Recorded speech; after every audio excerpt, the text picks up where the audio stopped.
스가랴 9장 9절부터 10절 우리 한 목소리로 같이 읽도록 하겠습니다. 시작. 시온에 따라 크게 기뻐할지어다. 예루살렘에 따라 즐거이 부를지어다.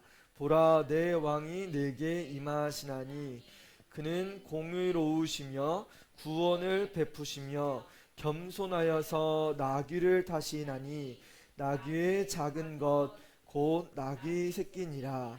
내가 에브라임의 병거와 예루살렘의 말을 끊겠고 전쟁하는 활도 끊으리니 그가 이방 사람에게 화평을 전할 것이요 그의 통치는 바다에서 바다까지 이르고 에브라임 강에서 땅 끝까지 이르리라. 아멘. 우리 스가랴가 9장까지 왔습니다. 이제 그 8장까지는 무슨 이야기가 있었냐면 환상에 대한 이야기가 있었어요. 그래서 8가지 환상에 대한 이야기, 그리고 금식을 해야 됩니까 말아야 됩니까 이걸 물어보는 장면이 있었죠. 그래서 이거에 대한 이야기가 어느 정도 이게 시각적으로 물어보고 답하는 그런 과정이, 시각적인 그런 그 환상적인 그런 것들이 1장부터 8장까지는 담겨져 있어요. 뭐 이렇게 천사가 날아가기도 하고 뭐 이런 이야기들, 이런 게 이렇게 어떻게 환상적인 그런 모습으로 등장했다고 하면 9장부터는 예언적인 성격이 있어요. 예언적이라는 말은 그러니까 말이에요. 말인데 앞일, 앞에 있을 그 일을 향해서 나오는 그런 내용이 오늘부터 등장합니다. 대표적인 이야기가 뭐냐면 바로 예수 그리스도를 통해서 하나님 나라의 완성에 대한 이야기예요. 예수님을 통해서 이 땅에 하나님 나라가 임했습니다. 하나님 나라가 이 땅 가운데 임했어요. 그리고 예수님이 그래서 뭐라고 기도하셨죠? 하나님의 뜻이 땅에서 이루어지기 위해서 기도하라고 했죠. 예수님을 통해서 이 땅에 하나님 나라가 임했습니다. 그리고 이후에는 뭐예요? 예수님 다시 오실 때 하나님 나라가 완전히 성취돼서 그때는 슬픔도 없고 저주도 없고 괴롭힘도 없고 왕따도 없고 눈물도 없고, 그때는 완전한 화평과 희락과 즐거움이 있는 그 나라가 될 거예요. 그것이 무슨 나라예요? 하나님 나라. 하나님 나라가 임할 것이라고 예언적으로 이야기하는 장면이 오늘부터 이렇게 시작돼서 마지막까지 등장을 합니다. 자, 그러면 9장에서 어떤 예언적인 이야기가 시작되냐면, 먼저 우리가 그리스도인으로 살아갈 때 여러분 괴롭힘 당해요 안 당해요? 나 예수님 믿는데 괴롭힘 당해요 안 당해요? 예수님 믿는 사람들 중에서 어떻게 보면 자기가 좀 피해 망상적인 그런 사람들이 있어요. 우리가 살다 보면 그런 마음이 있을 때가 있습니다. 나는 어떻게든지 잘 살아보려고 하고 나는 어떻게든지 하나님 잘 섬기려고 하는데 옆에서 안 도와주는 거야. 가족이 막 괴롭히고 교회 가지 말라고 뭐 이렇게 이야기하면서 신앙생활을 못하게 해요. 이거 다 누구에게 이렇게 문제가 있는 거냐면, 사실 자기에게 문제가 있는데 내 안에 예수 그리스도의 신앙과 그 은혜가 떨어지면 주변의 것들로 이렇게 바뀌게 돼요. 집에 가면 누가 화를 제일 많이 내요? 누가 제일 많이 내요? 왜 엄마가 제일 많이 내요? 은혜가 떨어져서 그래요. 우리 엄마를 위해서 기도해 줘야 돼요. 할렐루야. 집에서 제일 많이 나를 박해하고 교회 가지 못하게 하고 너 공부 안 하면 먹지도 마라 이렇게 하는 사람 누구예요? 엄마 뭐 어떻게 해줘야 돼요? 엄마 어떻게 해줘야 돼요? 우리 친구들 기도해 줘야 돼. 하나님 은혜 받게 해주세요. 하나님 사랑 받게 해주세요. 기도해 줘야 돼. 그래야 하나님 사랑이 우리 엄마를 통해서 아빠를 통해서 누구에게 흘러내리는 거예요?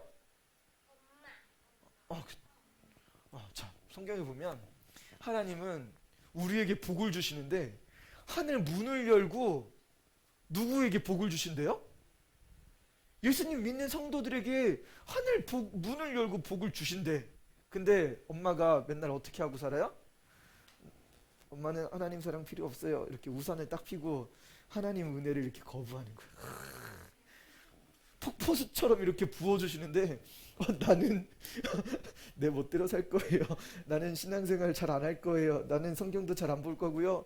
나는 성도랑 교제도 잘 안 하고 주를 위해서 봉사도 안 할 거예요. 이렇게 어떻게?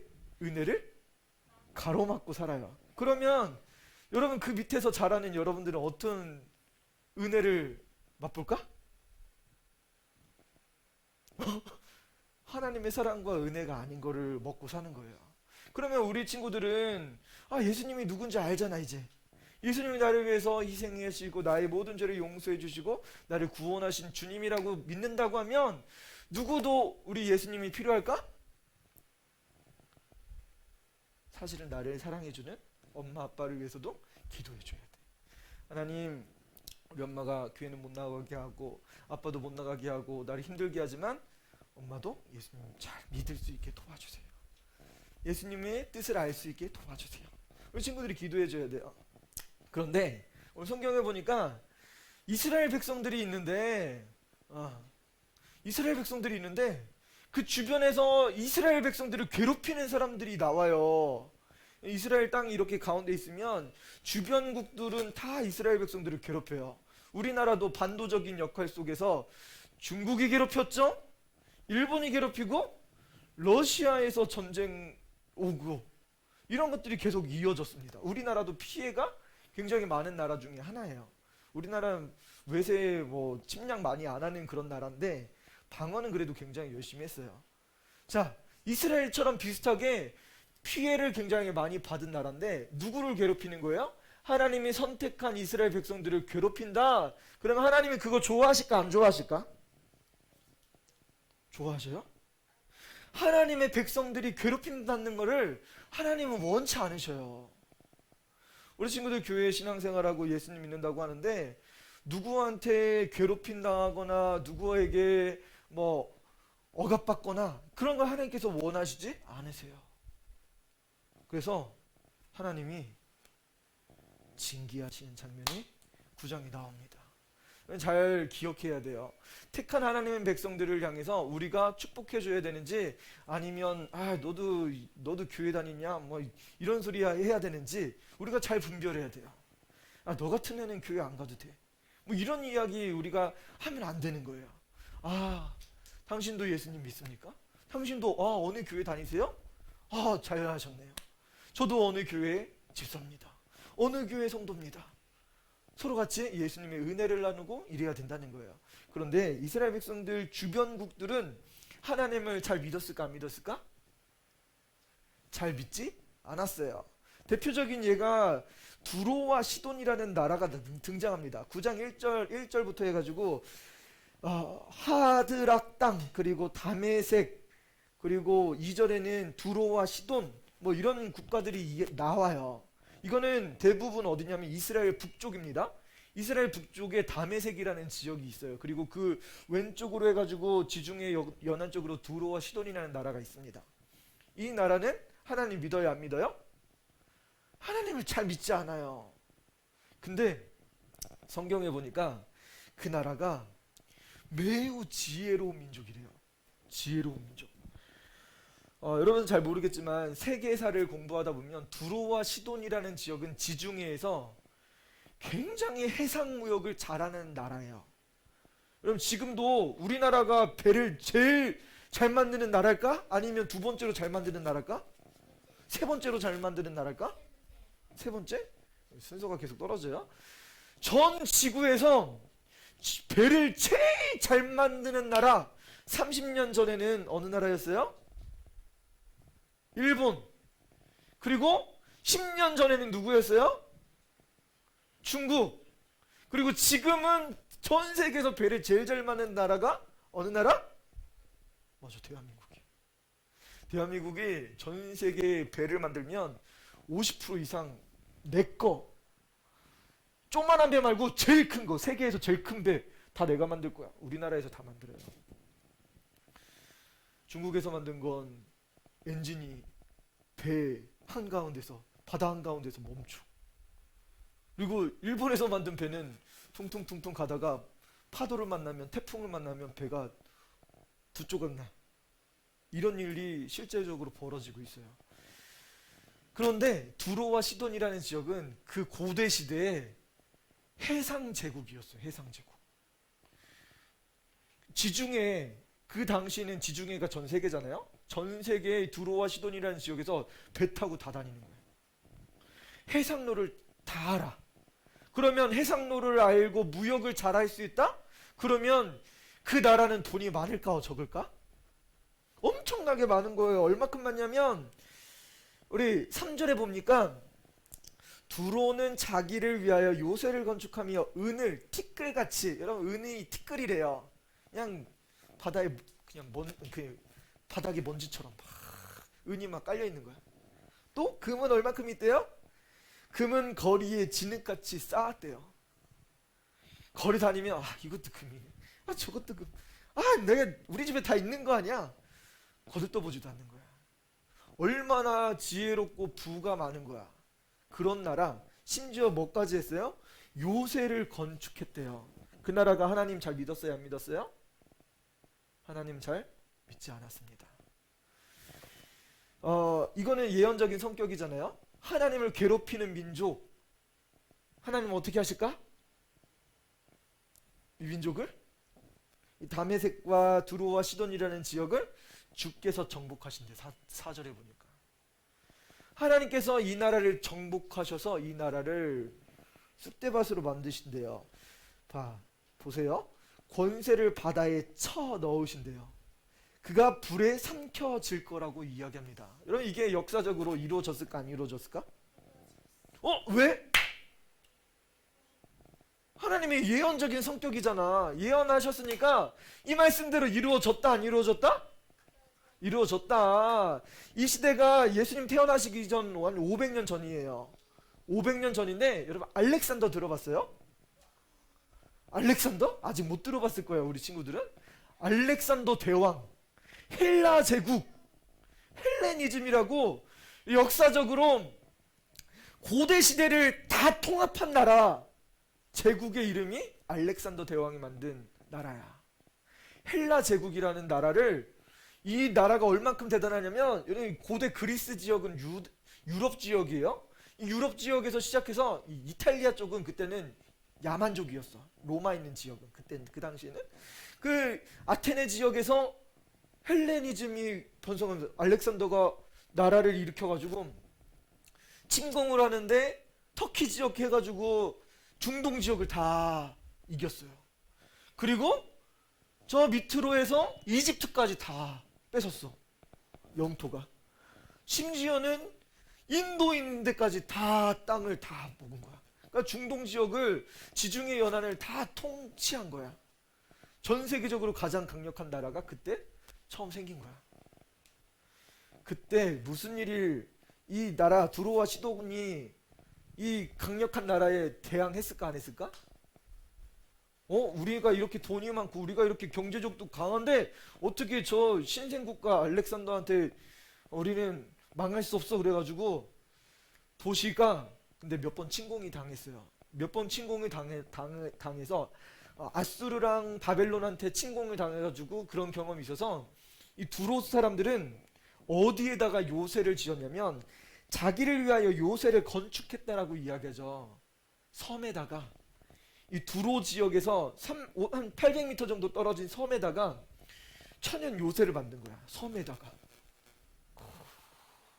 아무도 침공할 수 없게. 여기 침공할 수 있어요, 없어요? 이 정도면? 바다 한가운데 요새가 있어. 배 타고 들어와야지 함락할 수 있는데, 근데 그 섬도 되게 높게 쌓은 거야. 침공할 수 있어요, 없어요? 근데 하나님 뭐라고 예언하셨어요? 주께서 그를 정복하신대요. 권세를 바다에 쳐 넣으신대요. 알렉산더가 이 두로, 이 신두로라고 하는데요, 그 지역을, 이 신두로를 어떻게 멸망시켰냐면 7개월 동안 바다 메워 800m 바다를, 섬까지 방파제를 쌌어요. 방파제 싸가지고 길을 냈어요. 길을 내고 거기를 7개월 동안 함락시켰습니다. 그래서 성경은 뭐라고 이야기해요? 권세로, 그 정복을 어떻게 했냐면 권세를 바다에 쳐 넣으셨대요. 두로라는 지역을 바다에 쳐 넣으신 거예요. 그렇게 표현한 거예요. 그리고 또 어떻게 됐어요? 그가 불에 삼켜질지라. 불에 삼켜졌어요. 여러분, 성을 함락하면 그 지역은 너무 강력하기 때문에 그 지역 사람들을 다 이주시킵니다. 노예로 팔고 이렇게 해요. 그 다음에 남은 이 성은 어떻게 하냐면 불태워버립니다. 성경 말씀대로 바다에 빠쳐버리고 그다음에 불로 싹 태워버리셨어요. 여러분, 그렇게 강력하고 그렇게 하나님을 믿지 않으려고 했던 그 나라도 성경 역사적으로 보니까 이런 일이 벌어졌어요. 하나님 왜 이 바벨론 지역과 이 두로와 시돈을 왜 멸망시킨 거예요? 하나님을 따르지 않고 자기 교만대로 살았기 때문에.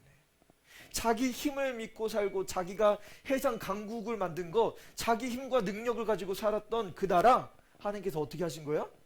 엉망에 쓸어버리신 거예요. 여러분, 우리가 예수님 믿는데 이런 일들이 있을 수가 있어요.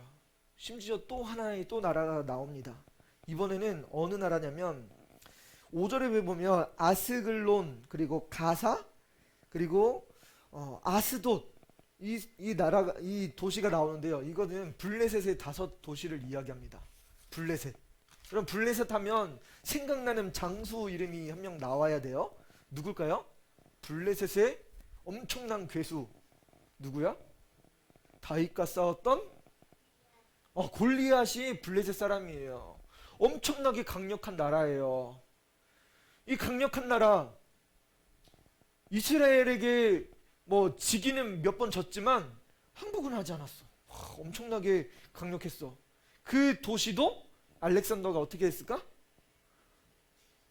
하나하나 순차적으로 다 함락시켰어요. 5도시를 다. 이 블레셋의 중요 도시 5도시를 다 물리치셨습니다. 어떻게 물리쳤냐면 5절에 보면 아스글론이 보고 무서워했대요. 아까 두로와 시돈 그 바다에 빠친 거, 불태워버린 거 보고 지금 저 알렉산더가 지금 저 나라, 우리 근방에 있는 멀지도 않은 나라예요. 그 나라를 이렇게 만들었대. 두려워 떨고 있는 겁니다. 두려워 떨고 있대요. 가사도 심히 아파할 것이래요. 가사 지역도 지금 점령해버리고, 아스글론은 소망이 없대요. 소망이 수치가 됐대요. 가사의 임금이 끊어졌대요. 가사의 임금도 죽임당했다는 거예요. 또 아스글론에는 주민이 없을 거래요. 여러분, 나라 통치하면 어떻게 된다고요? 적군이 오면 그 나라 다 이주시켜버리는 거예요. 그 동시에는 폐허가 돼서 아무 사람이 없다는 거예요.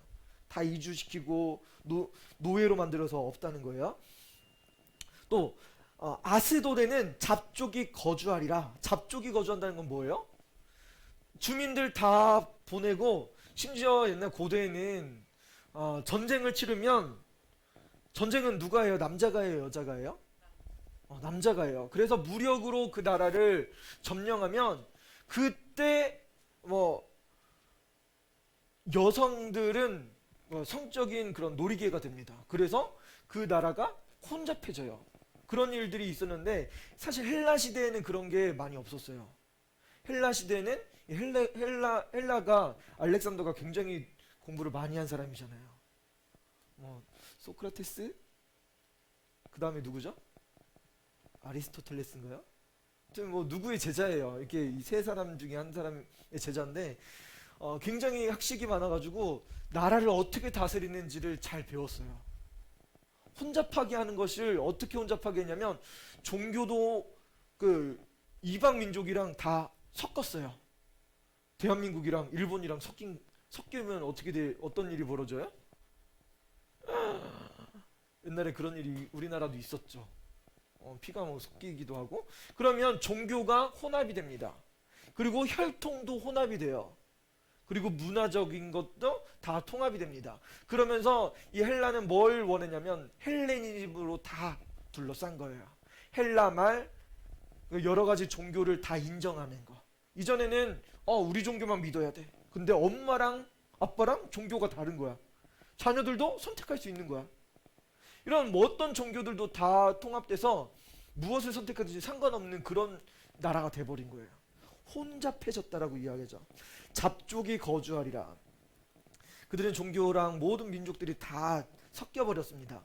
내가 블레셋 사람의 교만을 끊고, 왜 이런 일이 벌어진 거예요? 블레셋 사람들? 블레셋이 망했어요. 이들도 하나님 앞에 교만했기 때문에, 하나님의 백성들을 괴롭혔기 때문에 이렇게 하나님께서 그들을 끊어버리셨습니다. 신기한 건, 재밌는 건 뭐냐면 그들의 입에서 그의 피를, 그의 이 사이에서 그 가증한 것을 제거한다라고 이야기해요. 이건 뭐냐면 이 블레셋 사람들이 우상 숭배했다는 거예요. 우상의 피를 자기 신에게 드리고 했었던 그 모습을 하나님께서 그것을 제해버리셨대요. 그런데 신기한 일이 하나 있습니다.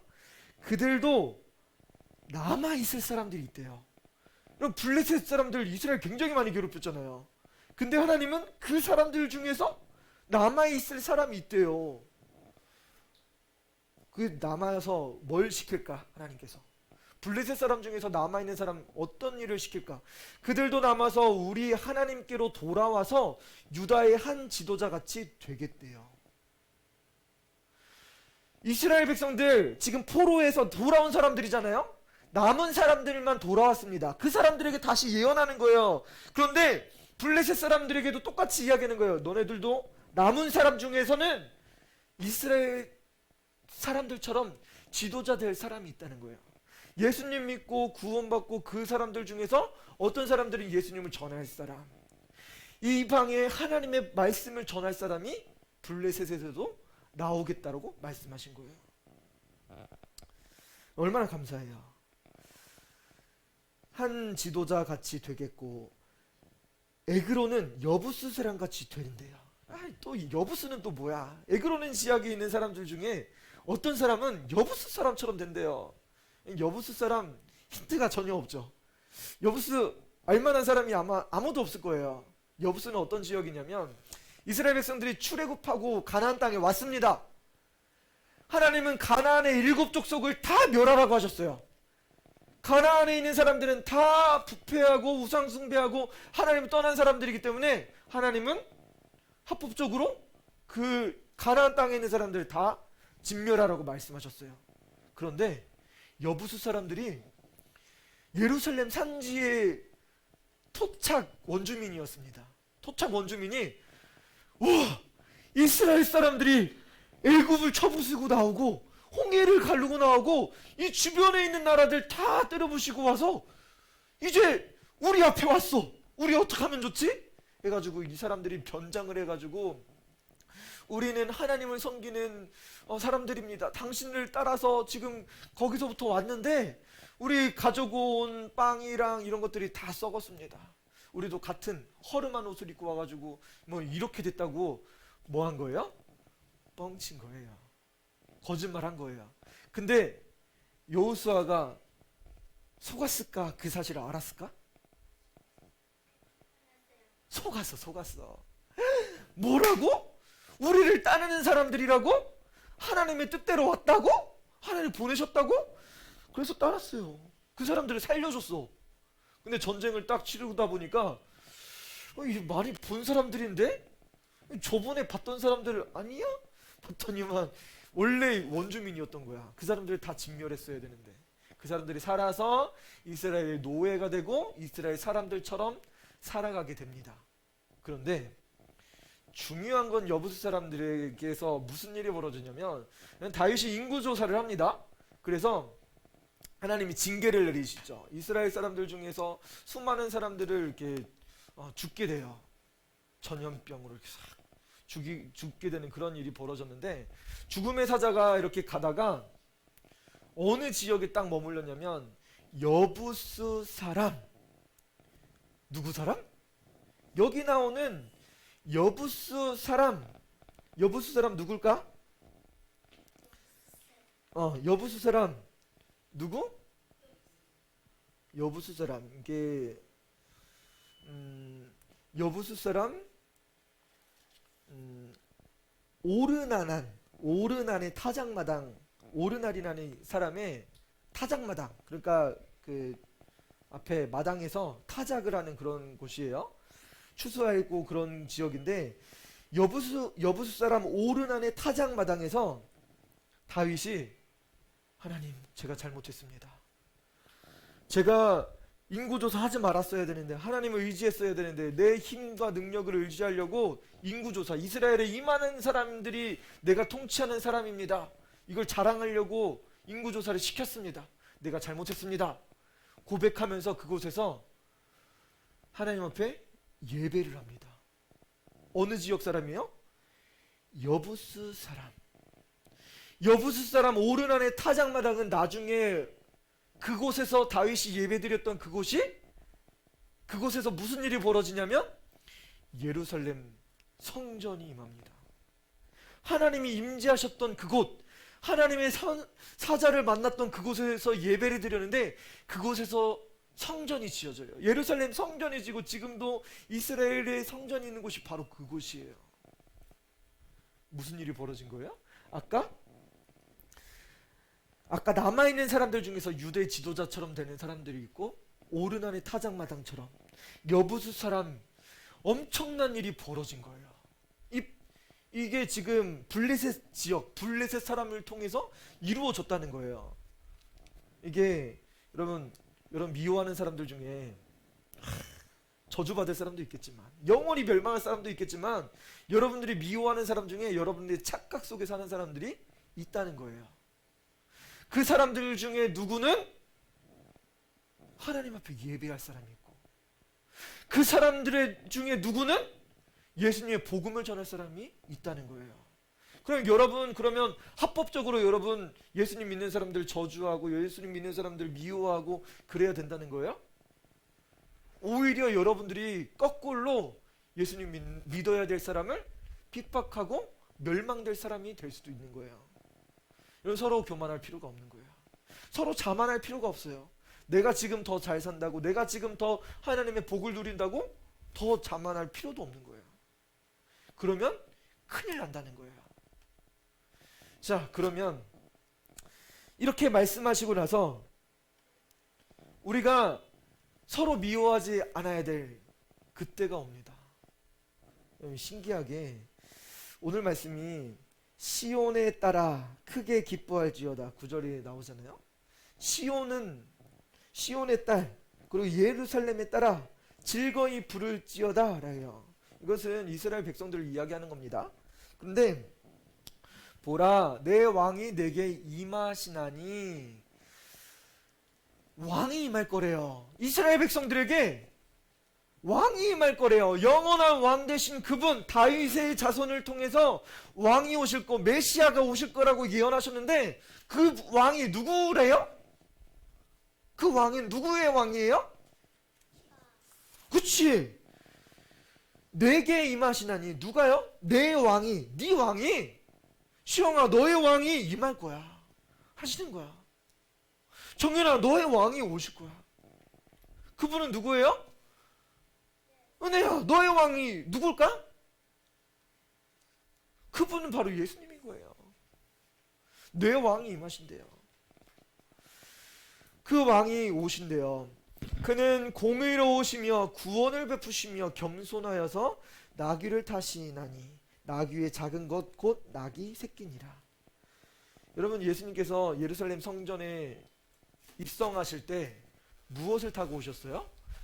나귀를 타고 오셨습니다. 여러분 이스라엘의 고대에는 사막 지역이기 때문에 나귀가 짐도 싣고 또 존귀한 사람들도 왕도 그 당시에 고대 시대에는 왕도 나귀를 탔습니다.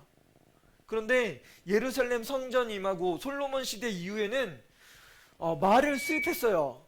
이집트 지역에서 이렇게 말을 수입해가지고 왔었거든요. 그래서 존귀한 사람들은 말을 탔어요. 바뀐 거죠.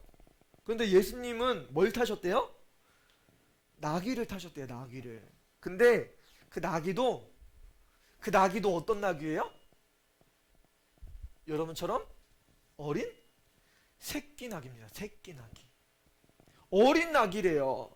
예수님은 이런 건장하신데 작은 나귀를 타셨다는 거예요. 작은 나귀. 예수님 겸손하시다는 표현을 이렇게 하고 있습니다. 내가 에브라임의 병거와 예루살렘의 말을 끊겠고 전쟁하는 활도 끊으리니 예수님께서 오시면 공의로우시대요. 그리고 구원을 베푸시고 겸손하시대요. 여러분 공의로우시다는 말은 무엇이에요? 정의로우신 거야. 정직하시다는 거야. 누가 죄인이고 누가 악인인 것을 산타 할아버지가 안다는 거예요? 산타 할아버지가 알아요? 아니요. 예수님이 아시대요. 우리의 모든 행위가 어떤지, 정직하고 악하지 않은지 이것을 하나님은 다 아시대요. 선악을 분별하실 수 있는 분이세요. 그래서 의로운 사람들은 영생이, 불의한 자는 영벌에 처하실 수 있는 분이세요. 그가 구원을 베푸실 것이라고 말씀합니다. 이런 구원을 베풀다는 건 써왔는데요. 구원을 베풀다. 자, 한번 따라해 봅시다. 노사. 히브리 말로 노사입니다. 노사. 구원을 베풀다. 이게 구원을 받았다라는 뜻이에요. 구원을 받았다. 누가 구원을 받았다는 거예요? 하나님이 공의로서 판단하시는 거예요. 우리는 당신 구원 받았습니다. 당신 구원 안 받은 것 같은데? 우리는 잘 모르잖아요. 근데 예수님은 아신다는 거예요. 공의로우시기 때문에 누가 의로운지 누가 불의한지를 다 아시는 거예요. 그리고 구원받을 자, 구원을 베푸신다요. 이게 노사, 구원 받았다는 거예요. 여러분, 하나님이 선택하시고 이스라엘 백성들 구원받은 사람들은 구원받았다예요. 구원받았다. 노사. 하나님 아시는 거예요. 예수님을 통해서 우리에게 구원을 베푸십니다. 근데 그는 우리에게 구원을 베푸실 자는 겸손하셨대요. 겸손하셨어요. 사실 이 스가랴 9장 이 9절 말씀을 통해서 예수님이 우리의 구원자가 어떻게 오실지 500년 후의 예언이 성취된 거야. 구약의 예언의 그 약속, 그래서 구약 옛날 약속이잖아요. 옛 약속이 500년 후에 성경은 구원자를 보내주실 거라고 약속하셨는데 나귀의 새끼를 탈 거라고 이야기했어요. 여러분, 나귀 탄 사람들이 얼마나 많았을까? 이스라엘에? 아까 종귀한 자도 나귀를 타니까 짐 실는 자도 나귀를 타봤을 거고 많은 사람들 나귀를 탔을 거야. 근데 특이하게 나귀 새끼를 탔다고? 그럼 어린애들 아니야? 그렇게 볼 수도 있는데 예수님을 향해서 정확하게 예언하신 거예요. 나귀의 새끼를 타셨다. 나귀 탄 사람들 많을 텐데 나귀 새끼를 타셨다. 그 나귀 새끼를 타고 예루살렘 성에 입성하셨습니다. 구약의 예언이 성취되었습니다. 내가 에브라임의 병거와, 에브라임은 북이스라엘을 이야기하거든요. 북이스라엘의 병거, 군사력이 강했다는 거예요. 이스라엘이 남유다, 북이스라엘 이렇게 나뉘었잖아요. 근데 북이스라엘은 병거가 있었대요. 군사력이 강했다는 것을 이야기하고, 예루살렘에는 말이 있었대요. 그러면 이거는 다 전쟁에 필요한 도구죠. 말과 병거, 그리고 전쟁하는 활도 예수님이 어떻게 하신대요? 끊으실 거래요. 예수님이 오시면, 예수님이 500년 후에 약속하신 메시아가 오시면 무슨 일이 벌어진다는 거야? 전쟁이 없다는 거예요. 예수님 화평으로 이 세상 가운데 오셨습니다. 활도 끊으리니 그가 이방 사람에게 화평을 전할 것이요 그의 통치는 바다에서 바다까지. 바다에서 바다라는 것은 그 동쪽의 사해부터 해서 저 건너편의 지중해를 이야기하는 거거든요. 그러니까 바다에서 바다까지 뭐 그렇게 이야기하고, 또 유브라데 강에서 땅 끝까지. 유브라데는 저기 그 아수르 지역의 그 위쪽을 이야기하는 거예요. 그쪽서부터 땅 끝까지. 누구의 통치가요? 예수님의 통치가, 화평의 통치가 그렇게 된다는 거예요. 예수님이 오시면 이 땅 가운데 화평으로 가득할 거래요.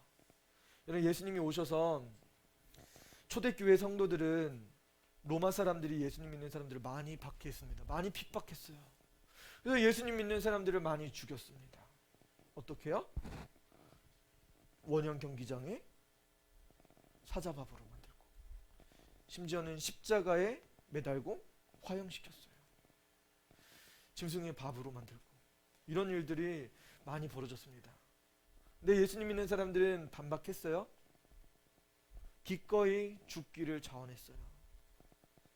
자기를 드렸어요. 예수님이 나를 위해서 죽으셨는데 내가 전쟁할 수 없다. 내가 사람을 해할 수가 없다. 나는 예수님의 생명의 피로, 예수님의 피로 죄사함 받고 구원받았는데 나를 죽이려고 하는 저 사람을 내가 전쟁하고 내가 저 사람들을 해야 하면 저 사람은 어떻게 구원받아? 로마는 미웠지만, 로마 황제는 싫었지만 자기가 대신 죽을 것을 자원했어요.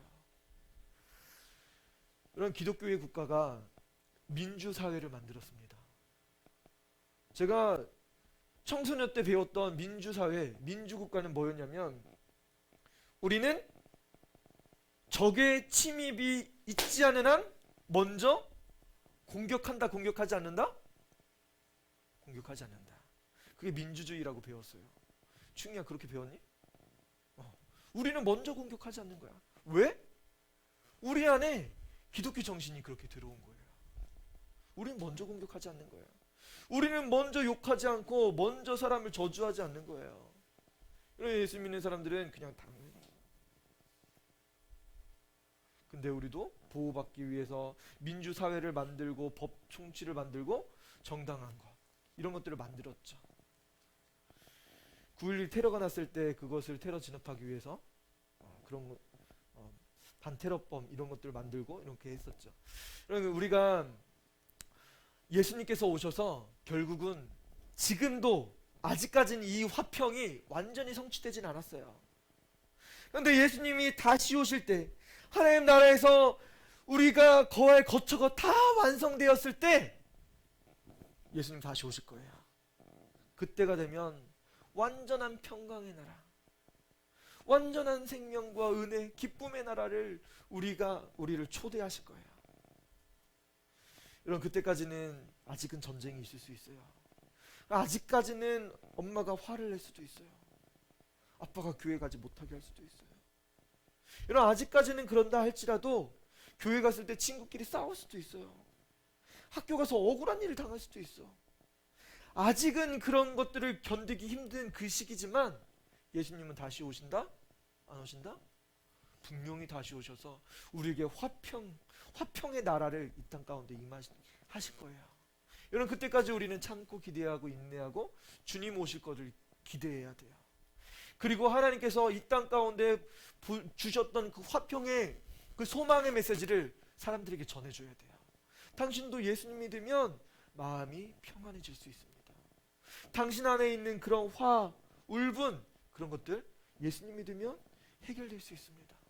예수님이 당신의 모든 문제를 다 해결해 주셨습니다. 예수님은 당신의 구주가 되시기 위해서 십자가에서 죽으셨습니다. 그는 죽으실 뿐만 아니라 다시 살아나셔서 영원한 생명을 우리에게 주셨습니다. 우리를 노수하 구원해 주셨습니다. 여러분의 구주는 예수님밖에 없습니다. 그분은 다시 오셔서 여러분들이 당하고 있는 지금 모든 환난과 어려움을 이기게 해주실 거예요. 끝까지 예수님을 주님을 고백할 수 있는 우리 구원빛교회 모든 성도들 되셨으면 좋겠습니다. 우리 같이 기도하겠습니다. 하나님, 나의 왕으로 오신 분이 계십니다. 나의 왕으로 오신 분, 그분은 내가 아닙니다. 두려워하시던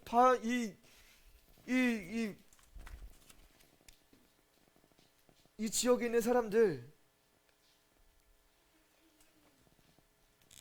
블레셋 사람들은 자기들이 교만했어요.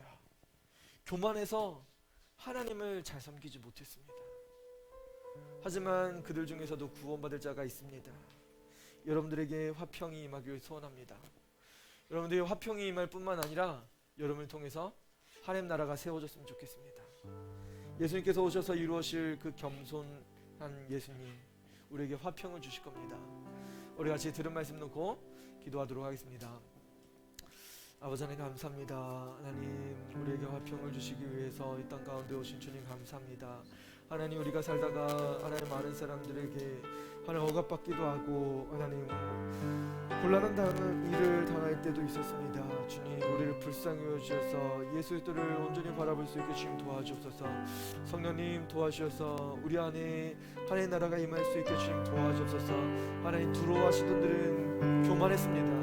블레셋 사람들은 하나님을 떠나고 자기 힘과 능력을 의지했습니다. 주여 도와주셔서 우리가 예수님을 바라볼 수 있게 주님 도와주옵소서. 우리가 주님을 따를 수 있게 도와주옵소서. 우리 어린이들이 어렸을 때부터 예수님을 알게 하시고 예수님께서 이 땅 가운데 다시 오셔서 하나님, 그들의 교만한 것들을, 모든 것들을 물리치시고 바다에 빠뜨리시고 하나님 앞을 불로써 심판하실 거라고 말씀하시고 그들의 군왕을 멸하실 거라고 주님 약속하셨습니다.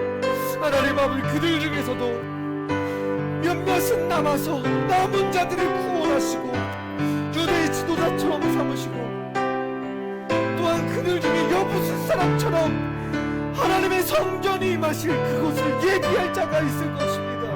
주님 도와주셔서 우리 하나님이 선택한 민족이 되어줄 수 있게 도와주시고 하나님의 선택한 사람이 되어줄 수 있게 도와주셔서 하나님 감사합니다. 하나님 아버지, 교회 나오지 않는다고 서로 비판하지 않고 하나님 핍박하지 않고 저주하지 않고 하나님 아버지, 서로를 향해서 하나님 손가락질하지 않게 하시고 다만 우리는 예수님의 이름으로 축복하고 하나님 아버지, 주의 이름으로 돌이키고 예수님의 생명을 얻어서 구원받기를 소원하며 그 이름을 전할 수 있게 도와주셔서 오늘이 감사합니다. 우리 어린이들 축복하여 주셔서 하나님 아버지, 예수를 떠내서 하나님의 나라 이루어갈 수 있게 도와주셔서 하나님, 어린이들이 예수님의 이름으로 기도하게 하시고 가정에서 경고할 수 있게 도와주셔서 오늘이 감사합니다. 하나님 뜻이 이 땅 가운데 이룰 줄 믿사오니 하나님 다시 오실 때 완벽하게 성취될 하나님 그날을 바라보며 소망할 수 있게 도와주셔서 하나님 아버지를 가진 모든 어려움들 주님 거두어 가시고 하나님 아버지, 주님과 같이 동행할 수 있게 도와주셔서 지금은 굉장히 좋은 때예요. 굉장히 좋은 때입니다. 지금 코로나 시대에 어떤 사람들은 이것 때문에 너무 힘들고 괴로워 그렇게 이야기하는 사람이 있지만 누군가에게는 하나님께서 주시는 특권이 있습니다. 여러분, 블레셋 망한 그 블레셋에서도 구원받을 사람이 있다고 이야기했죠. 하나님의 성전을 만들 사람이 있다라고 이야기했죠. 여러분 중에 어떤 사람들은 이 코로나 시대에 하나님 앞에 온전히 예배하는 방법을 배우는 사람들이 있습니다. 성경을 읽고 말씀을 묵상하고 예수님을 내 삶 속에서 고백하고 예수님과 동행하려고 몸부림치는 사람이 있을 겁니다. 분명히 예수님이 사랑하시는 그 사람들에게 성령을 부어주시고 성령 안에서 살 수 있는 방법을 성령님이 우리에게 깨닫게 하시고 알려주시는 사람이 있을 거예요. 성령님 도와주셔서 내 삶을 다스려 주세요. 나의 마음을 다스려 주시고 나를 통치해 주시고 나의 영원한 왕이 되 주시옵소서. 성령님 도와주옵소서. 이 시간에 우리 가슴에 손을 얹고 성령님께 인격적으로 진심으로 고백했으면 좋겠습니다. 성령님, 나를 다스려 주세요. 이 시간에 같이 한번 더 기도하도록 하겠습니다. 주님 감사합니다. 성령 하나님 감사합니다. 하나님, 우리 안에 평강의 나라가 임하게 하시고 하나님 아버지가 예배자로 세우게 하시는 하나님 감사합니다. 우리 마음에 성령이 계십니다. 우리 안에 예수님과 하십니다.